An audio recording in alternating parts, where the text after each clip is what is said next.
All right, so it is 12 o'clock on the dot, so we will go ahead and get started.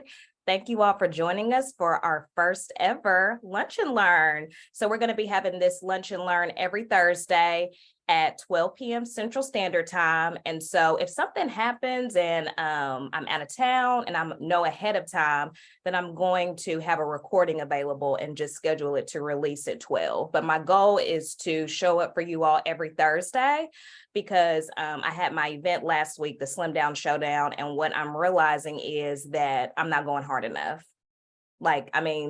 Just simply, I'm not going hard enough. And we really need all to make sure that we're always giving our best effort in whatever it is that we do. And so, like I said, I realized that I'm not giving you all my best effort. I'm showing up, but I'm not showing up enough. And I really feel like we need this information, you all, because we've really got to take control of our health. I mean, it's not a laughing matter. It's so serious.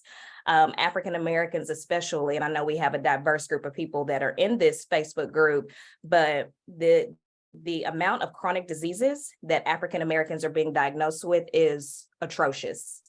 And the amount of people that I talk to that are on pharmaceutical medications and you're not getting any better is also atrocious as well.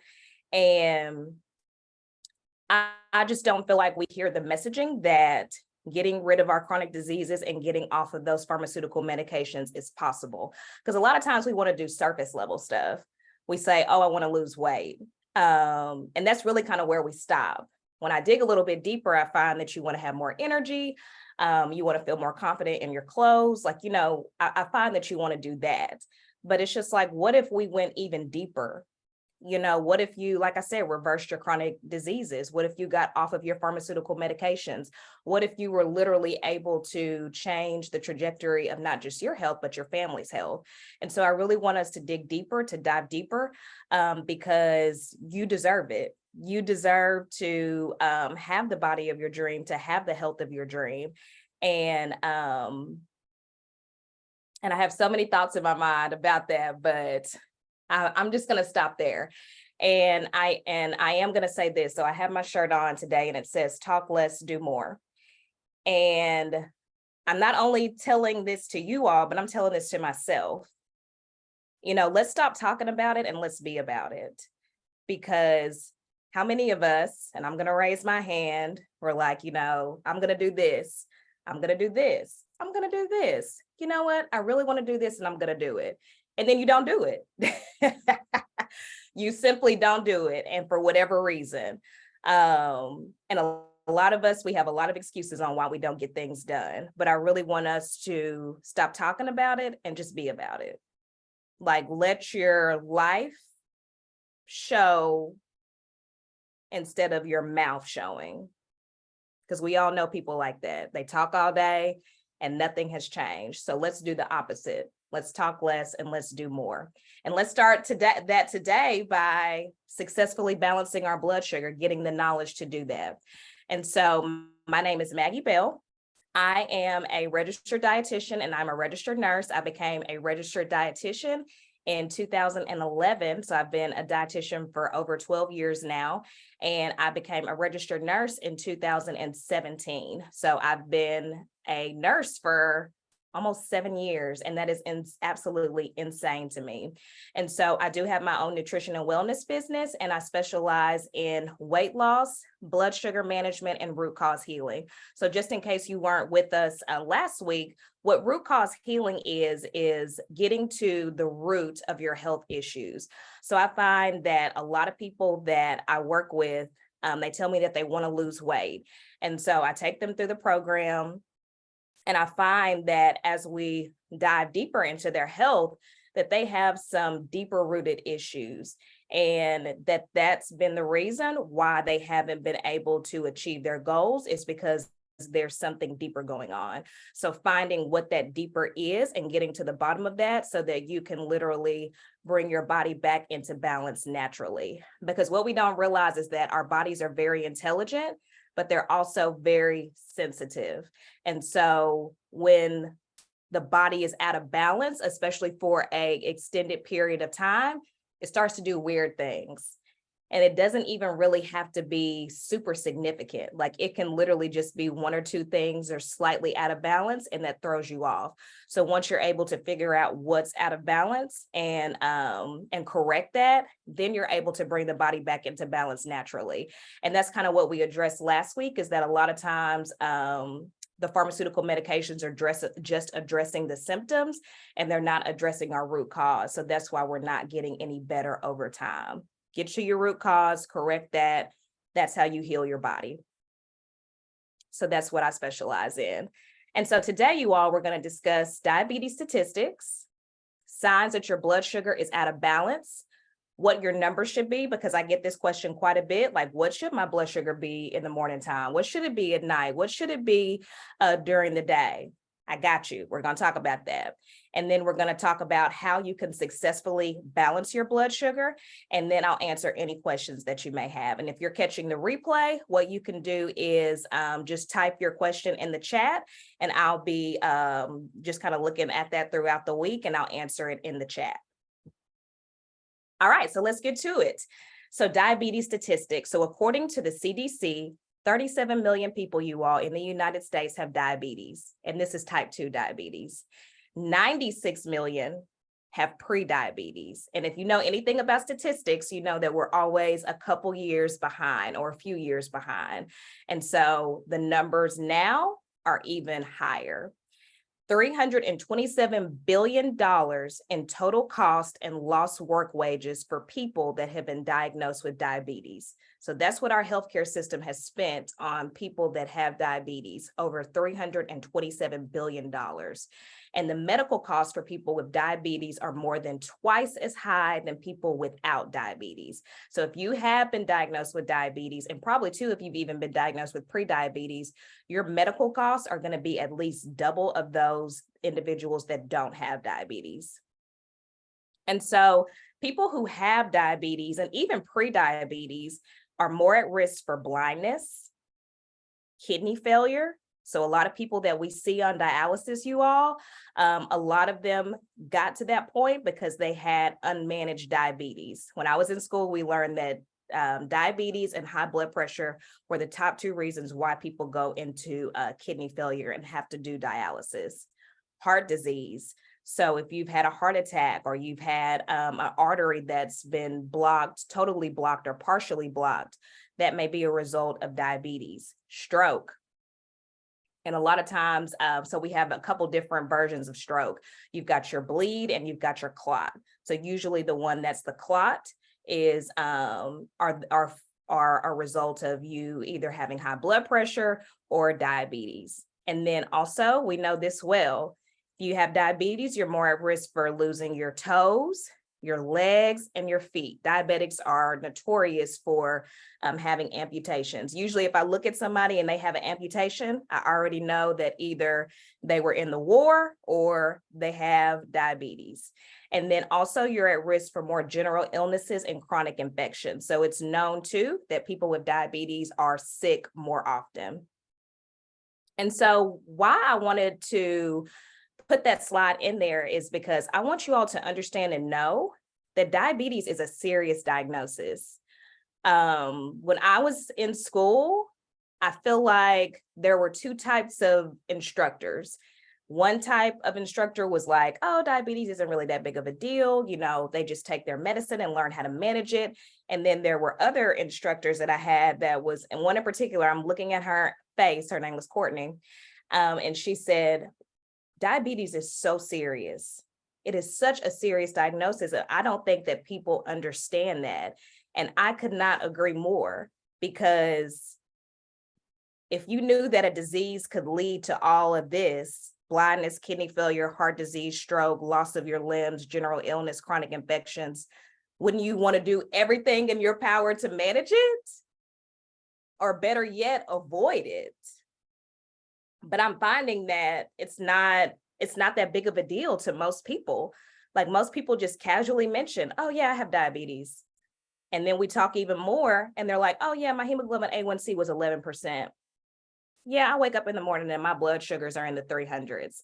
And I'm like, that's a big deal. And that's not something that you should just casually say or just casually think about. And I think too, when I worked in the school, I think about too, when I worked in the school district, how those kids that I was working with that had type 2 diabetes at the age of 14, 15, 16, 17, 18, their blood sugars were out of control then.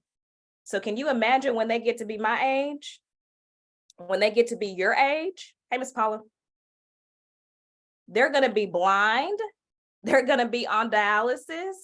They're going to have a lot of health issues because at a young age, they weren't able to get control of their blood sugars then. So it really is serious, you all, and I really want us to take it seriously.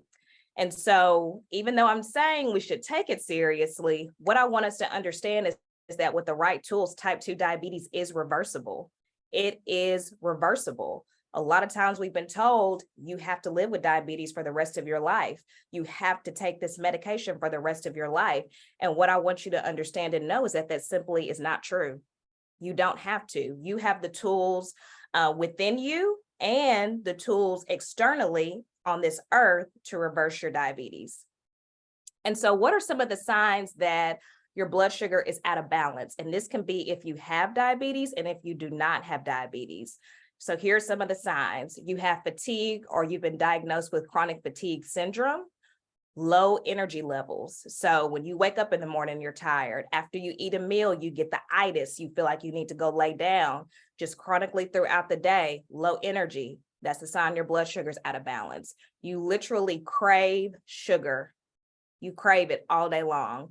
And what we talked about last week is that sugar is not just sweets. Sugar is also bread, it's rice, it's pretzels, it's chips. So if you're craving those things, you're craving sugar. And that's a sign that your blood sugar is out of balance. You're excessively thirsty. As I take a sip,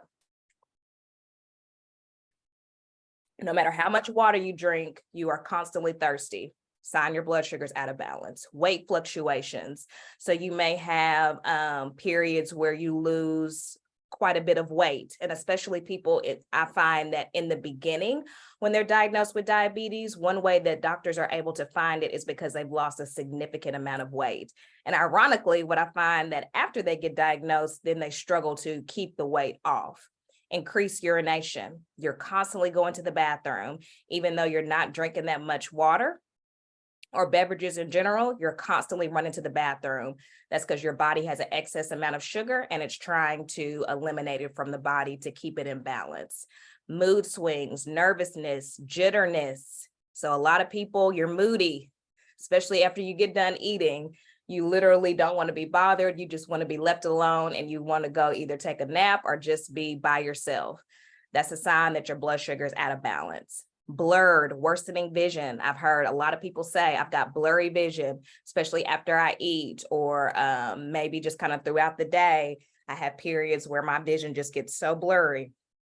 Sign your blood sugar's out of balance. Slow healing of skin wounds, dryness, cuts, and bruises. So we all know that people that have diabetes, their wounds are slower to heal because you have decreased immune function. Frequent infections, same thing, heavy breathing and trouble exercising. So that could be a couple of things. That could be an issue with your lungs. That could be that you're just out of shape. You need better conditioning. But it's also a sign that your blood sugar is out of balance. And then also headaches. So let's talk about what your numbers should look like. And we're going to talk about what they should look like for someone with diabetes and someone without diabetes. So if you're generally healthy, have not been diagnosed with prediabetes or diabetes, it's normal for your blood sugar to be anything between 70 to 99. That's fasting. So given that you haven't had anything to eat within a certain window. So typically when you wake up in the morning, this is where you want your blood sugar to be if you have not been diagnosed with anything, 70 to 99. And if you're healthy and you've eaten within the past 2 hours, it's normal for your blood sugar to be less than 140. If you do have a history of diabetes, fasting glucose should ideally be around that same range for healthier or people that have not been diagnosed with diabetes yet. It should be below 100. And it's also considered to be healthy to have levels between 70 to 130 prior to eating. So a lot of times doctors will instruct those that have been diagnosed to take their blood sugar before they eat. And that's also too, to know kind of if you take insulin, how much dosage you need to give yourself, and it can just be to gauge where your blood sugars are. But you want that number to be between 70 and 130. And if you have diabetes and you've eaten in the past 2 hours or postprandial, the goal is to have your blood sugar below 180. Okay. And if you have diabetes, you want to keep your blood sugar between 100 and 140 prior to bedtime, and at least 100 prior to exercising. So typically, if you have diabetes, you want it to be a little bit higher before you go to bed, because your blood sugar naturally drops as you sleep. Everything drops as you sleep. And so that gives you a little leg room so that you don't go into a hypoglycemic so that you don't go into a hypoglycemic episode, because we all know that I'm sorry, I don't know why I'm having trouble with the word with the E.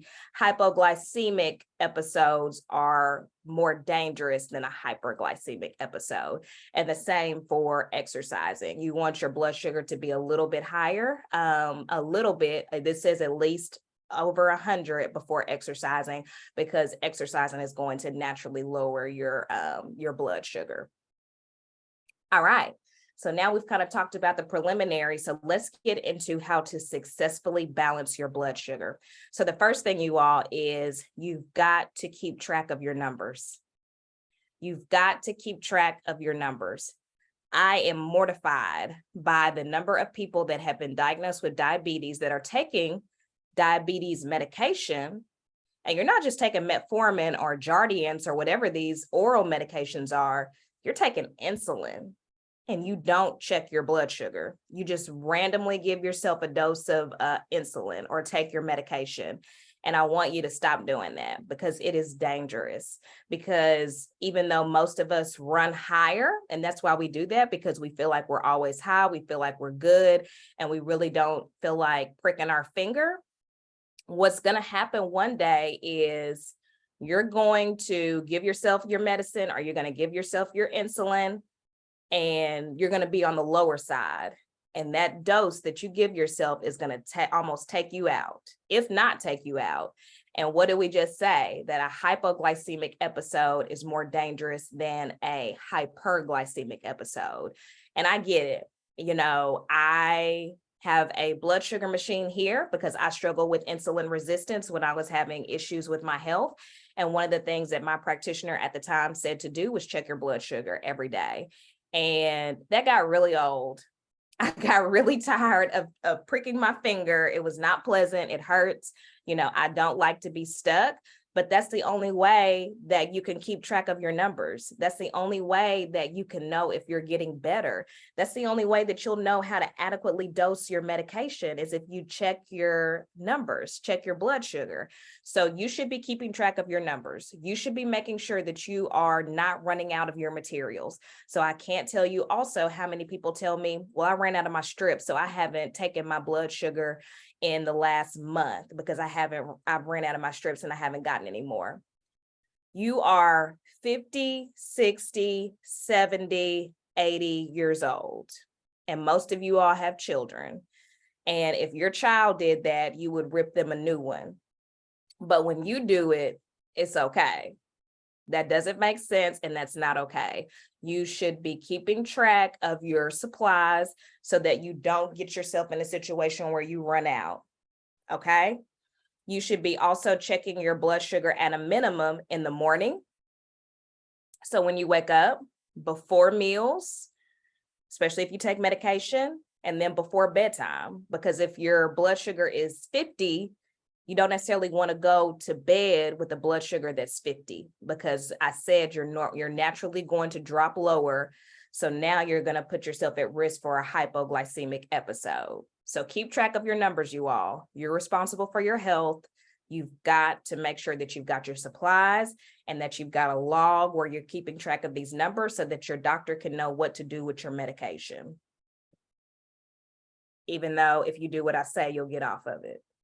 But for now, while you're dealing with them.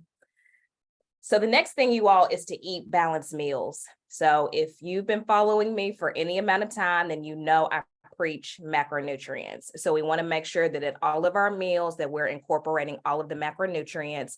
And also, if you're a snacker, which I'm not a big advocate of snacking, because I think that it's something that we do more so out of habit than actual hunger. And I think it's also a result of your blood sugar being out of balance. But if you are a snacker, then making sure as well that your snacks have all of the macronutrients. Also, stop skipping meals. I can't tell you how many people I talk to that are diabetic and are out of control diabetics. And they tell me I only eat once a day, or, I'm doing intermittent fasting, so I only eat within this certain window. And that is not good for you. And it's not even really good for people that have not been diagnosed with diabetes yet. And that's because most people that So let me go back. It's not good because your body needs nourishment. Your body needs food. That's how you get energy. And I hear people that say, well, when I don't eat, I feel like I have more energy. And that's because you're not eating the right foods. When you're eating the right foods and the right ratios, hey, Sister Esther, then you feel better. Food gives you energy. But when you're eating a very carb heavy diet, which most of us are, because most of us are eating a lot of fast food, processed foods, refined sugar, that's why you feel like crap. That's why you're not losing weight. That's why your numbers aren't getting any better. So, and also I really feel like intermittent fasting should be reserved for people that are metabolically healthy. And according to the statistics now, 93% of people are not metabolically healthy. So that leaves only a very small amount of people that actually probably should be intermittent fasting. So skipping meals is not intermittent fasting. It's not good for your body generally. And then it's also not good for you in the sense of your blood sugar, because you're sitting yourself on a roller coaster. When you're not eating, you're dropping, and then you eat, and it's probably a carb heavy meal, and now you're on a roller coaster. So making sure that your meals are balanced, that you're eating breakfast, lunch, and dinner, and that you're not skipping meals, and that you're not intermittent fasting until you're saving that for when you're metabolically healthy. So tip number 3 on how you can effectively balance your blood sugar: make movement your mission. So what I'm finding, you all, is that we're just sedentary. Like, we're literally just such sedentary people. Even kids, it's so amazing to me. I feel like, now I'm not an only child, but I was raised as an only child because my brother and I are 16 years apart. And so if you know anything about growing up alone, you just kind of find ways to keep yourself occupied, to keep yourself entertained. So I was always outside on my bike. And I saw something on Facebook, or it might have been TikTok not too long ago. And it was like, man, you just used to be out, and our parents didn't know where we were. Like, we just used to be out. And that's exactly how I remember. My mama used to be in the house. I don't know what she was doing. She was either working or cooking or doing something for the family because she couldn't sit still. But I would literally just be out in the neighborhood on my bike, and I would just be doing my thing. And sometimes my niece would come over and we would play together. We would be outside. And then, sometimes people in the neighborhood and you meet up with them. But I mean, my point is, we were always out, always moving, always doing something. But now I find that, we can literally, as adults, sit at our desk all day and work. We go home, we sit on the couch, we go lay in the bed. And then even with kids with video games, like, you can literally be on your video game all day long, not move, maybe get up to go to the bathroom, but 9 times out of 10, you're not drinking. So you don't even have to get up and go to the bathroom. And so what I want us to understand is that is not good for our health at all. It's not good for our health. So we really have to be intentional about moving our body, and movement or exercise has been proven to naturally lower your blood sugar levels. And it's best, of course, it's always best to make sure that you're moving your body, but it's even more effective that after you've gotten done eating, that you go out and you go for a walk. Short-term exercise helps cells in your muscles to take up more blood sugar or glucose in order to use it for energy and tissue repair. therefore lowering blood sugar in the process. And long-term exercise also helps to make your cells more responsive to insulin and helps prevent resistance. So that's what I'm saying, you all. We have to get up. We have to move. We have to be intentional about, if you have a stay at home job, or you work at a desk, or maybe you're retired, you have to be intentional about moving your body and also about just exercising. Managing your stress. Okay, so a lot of times we don't make this connection with our blood sugar and stress, but excessive stress can actually cause our blood sugar levels to rise due to an increased release of the stress hormone cortisol. So if you've been around me for any amount of time, you know I'm always preaching cortisol. And so stress kicks off a vicious hormonal cycle for many people. It not only contributes to high blood sugar by raising your cortisol, but also tends to increase craving for comfort foods. And so what we don't understand about cortisol, you all, is that it plays a significant role in our body. And so a lot of times people will say, well, you know, I feel like I'm eating all the right things. I feel like I'm exercising. You know, I feel like I'm doing everything right, but I'm still not able to lose weight and my blood sugar is still out of balance. And so as I get to know them, I do a full assessment on them. I see that your stress is a 10 out of 10. Your stress is a 10 out of 10. You don't do anything to manage it effectively. And so the first thing I say is the reason why you're struggling so much is because your cortisol is out of balance and you've got to lower, or it's high. And so you've got to lower that cortisol in order to reach your weight loss goals and in order to get your blood sugar under control. Because this is what I want us to understand, is that when your cortisol is high, more than likely you're operating in that fight or flight response. And when you're constantly operating in fight or flight, your body isn't concerned about balancing your blood sugar. Your body isn't concerned about if you're losing weight. It's worried about keeping you alive. And if we remember anything from learning about fight or flight, learning about the sympathetic nervous system in high school, then we know that everything is heightened. Your blood sugar is heightened, your blood pressure is heightened, your pupils are big, you have tunnel vision. You're literally just in a heightened overall state. And so when you're in that space, blood sugar is going to be all over the place, your weight's going to be high, because I just said your body's not worried about losing weight. So you've got to find a way to effectively manage your stress so that you can naturally lower those cortisol levels. You don't need meds. You don't need antidepressant meds. You don't need anti-anxiety medications. What you need to do is you need to get to the root of your issue. Why are you so stressed? Why are you so stressed? Now, there are certain things that we kind of talked about this last week that we just simply can't remove from our lives. I'm not going to remove my man. I'm not going to remove my kids. I'm not going to remove my mother and my father, depending on what's going on. So I know that there are some things that I can't control, that I can't remove, but maybe I need to balance it a little bit better. Maybe I need to get a babysitter. Maybe I need to make sure that at least once or twice a week, my man and I have time set aside where we go on a date night, or we just have quiet and alone time. Maybe setting, if it's a parent situation, setting boundaries. Also from a personal standpoint, even finding time for myself. What brings me joy? You know, what relaxes me? What do I find excitement in? And a lot of us are so disconnected from ourselves and from our bodies that we don't even know what brings us joy or happiness anymore. And I know this because I've asked some of you all, I'm like, what do you enjoy doing? Like, what do you like? And you don't know. You don't know. And so getting back to that and then removing what you can. So a lot of us, we're yes people.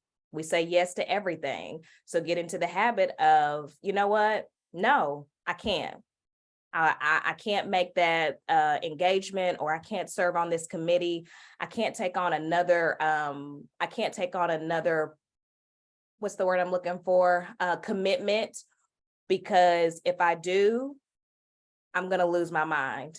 And you don't even have to explain it. You don't even, right. So true. Yes, Cynthia. You don't even really have to explain yourself, because I think too, we get into the habit of trying to explain ourselves, being a people pleaser. But you know that if you take this commitment, then you're going to lose your marbles, or you're going to lose your man, or you're going to really not be able to pour into your kids the way that you should. So getting to the habit of saying no to certain things. Also, y'all, being real about our jobs. Most people that I talk to, they say their job is their highest stressor. So either looking at setting some boundaries around your job, or maybe you need to find another job. And that's a hard discussion for a lot of people, because, we need our jobs in order to survive, most of us, if we didn't marry rich. And so, but there's also a certain point where you have to have some type of balance. You have to have your own identity. You have to have your own joy. And even I find when you're doing things you love, like how I do, like this is my passion, I absolutely love it. You still got to have some balance in there, or you will get burnt out. Okay. And so I didn't mean to stay there that long, but manage your stress, you all, because it does play a much more significant role than you realize. Next thing, go to bed. Get off that phone and go to bed. A lack of sleep can raise stress and appetite hormones like cortisol and ghrelin, which make you hungry, making it harder to avoid sugary snacks, refined grain products, and caffeine. It's another thing that I really haven't talked a lot about, but a lot of us crave caffeine because our cortisol is high, and also because we're just not getting enough sleep, and because also our blood sugar is out of balance. And at the end of the day, caffeine or coffee is a Band-Aid. Okay, if you think about it, because why do I have to have 10 cups of coffee for energy? Especially if food is supposed to be nourishing, especially if my body is as powerful as I realize it is. Why do I have to have 10 Monsters, 10 energy drinks, 10 cups of coffee with 10 packs of sugar and 10 packs of creamer to have energy? Or to be friendly, because a lot of us say, don't talk to me until I've had my coffee. But it's a Band-Aid, and there's a deeper rooted issue that you need to address. And one of those is going to bed. So sleep and metabolic processes are linked in several key ways, and research shows our natural circadian rhythms can trigger high blood glucose or raise the risk for diabetes when they're disturbed. Sleeping too little, getting poor quality sleep, or sleeping at the wrong times can impair your insulin secretion, even if you don't change your diet. So what I want us to understand is that if you're not getting enough sleep, you're going to have trouble with your blood sugar. No way around it. You're going to have trouble with your blood sugar. And we need at least 7 to 9 hours of sleep every night. And I'm finding that there are some people out there that need 10 hours of sleep every night. And actually, I can't remember if I was on TikTok or what I was on, probably TikTok, because that has been my go-to. Like, I don't scroll Facebook anymore. I don't even really scroll IG anymore. Like, TikTok is my person now. And so what it said is that in the winter months that we actually need more sleep. Now, I haven't done research on this, so don't take my word on it, but it kind of makes sense, because isn't that typically the type of time for hibernation? Like when animals go and they rest and they hibernate and they recharge. And then when it's springtime, when it's warmer out, they come back out. Like, doesn't that kind of make sense? And then even like with daylight savings time, how it gets darker quicker. Like, it's almost like when I saw that, I was like, man, that kind of does make sense. And even if your state doesn't fall back, it still gets darker quicker. Makes you go, because I never learned this. But most people need 7 to 9 hours of sleep, and there are some people that need 10 hours of sleep. And so do what it takes to get in the bed. get in the bed, turn off those electronics, take off those Apple Watches, take out those AirPods. They're magnetic fields, and those are making it more difficult for you to sleep. And they're also just not the best for your health over time. So again, doing what it takes to get in that bed so that you can feel better and you can balance your blood sugar levels. And then my last tip, which I literally just thought about as I was like going live, getting ready to go live, is that you can also incorporate natural herbs and plants to help you balance your blood sugar. And so I put this last because I really want this to be our absolute last resort. It should be your last resort.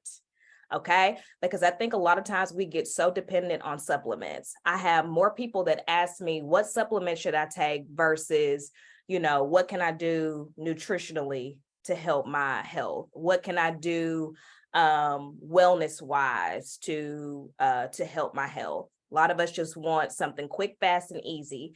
And so what I want you to do is do everything else that I said first and use this as your last resort or as an additional tool, but not what you become dependent on.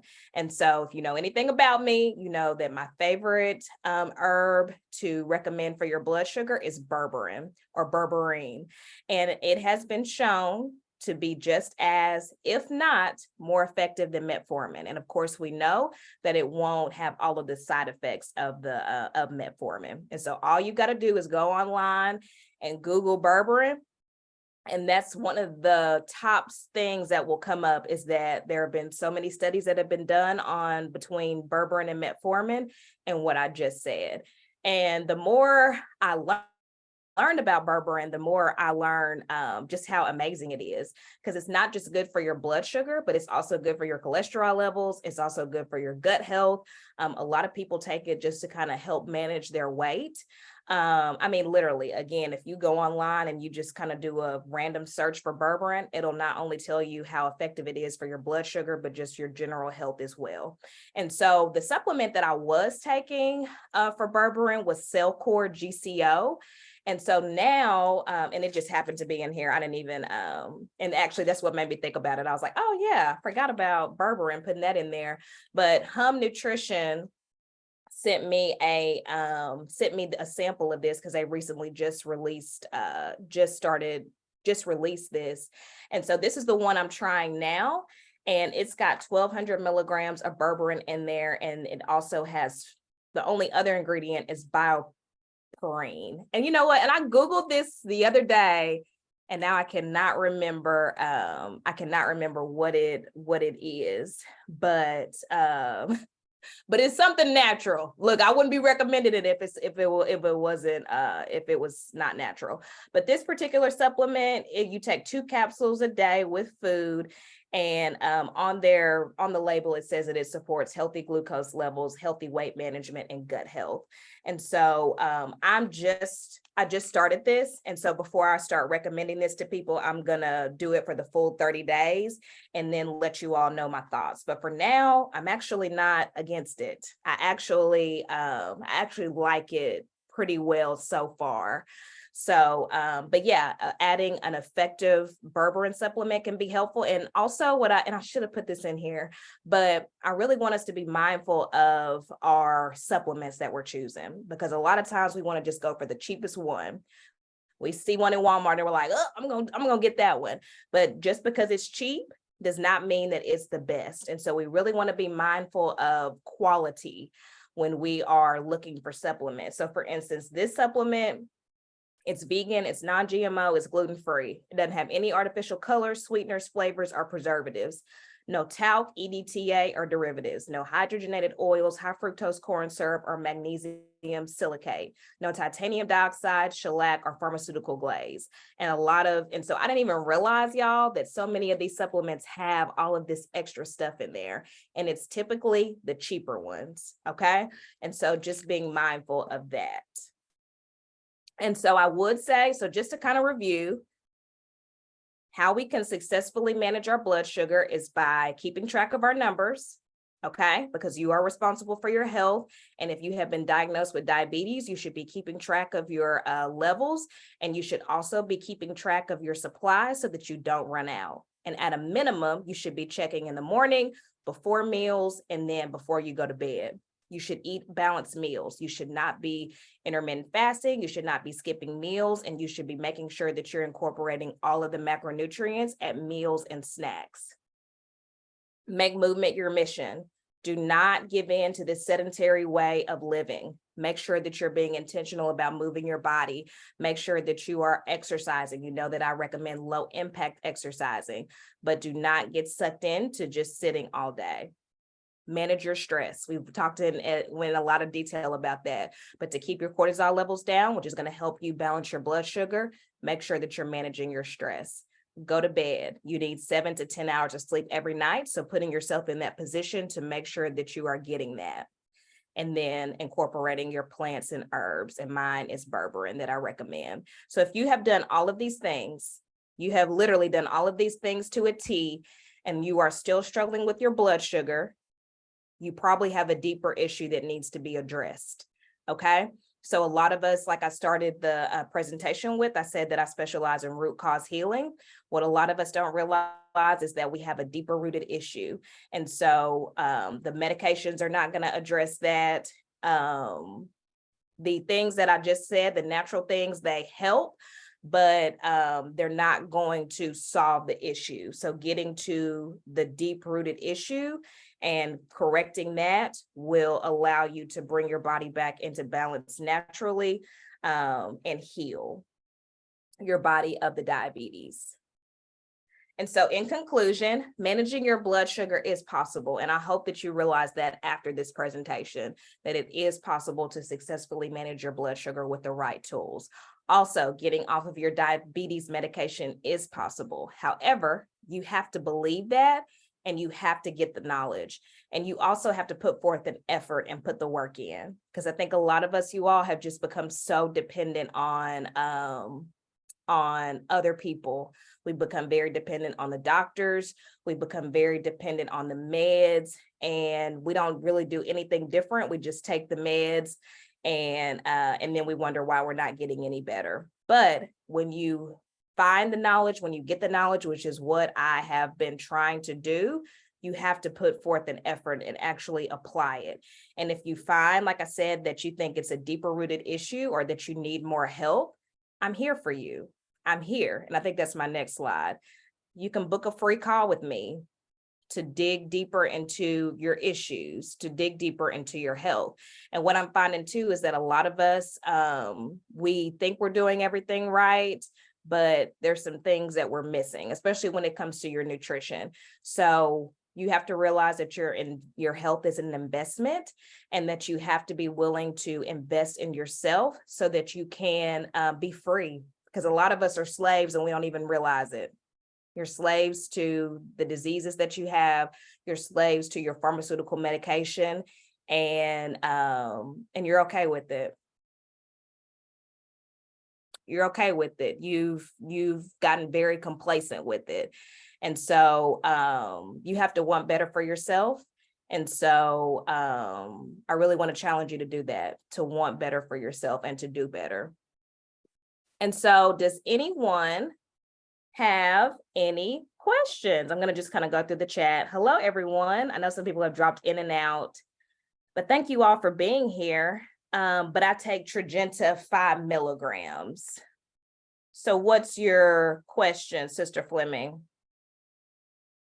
Because I don't remember at what point in the presentation you said that. So if you remember, or if you're still here, drop that in the chat.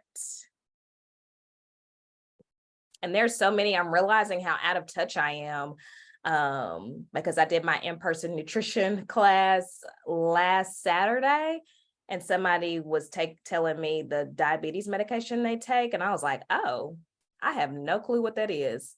That's what I take for my diabetes. Okay, did you have a question around that? Or you just were letting us know? I just want to make sure, just wanted to address your question if you had one. But yeah, again, just thank you for being here. And if you have a question that pops up related to your blood sugar, then you can just put it in the chat. at any point, like I said, even if you watch the replay of this, how can I get off of that? Okay, that's kind of what we went over in the presentation. So did I answer your question, Sister Fleming?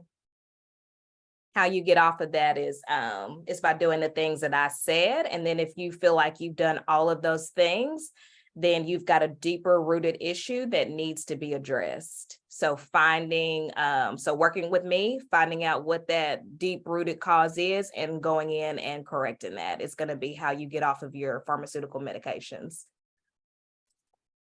Okay, so thank you all again for hopping on, and I will see you all next Thursday. I don't know what my topic is going to be, but if you have something that you would like to hear, then you are more than welcome to put it in the somewhere in the Facebook group, and I will make sure that it gets added to the rotation. And I'll see you all next time. Bye.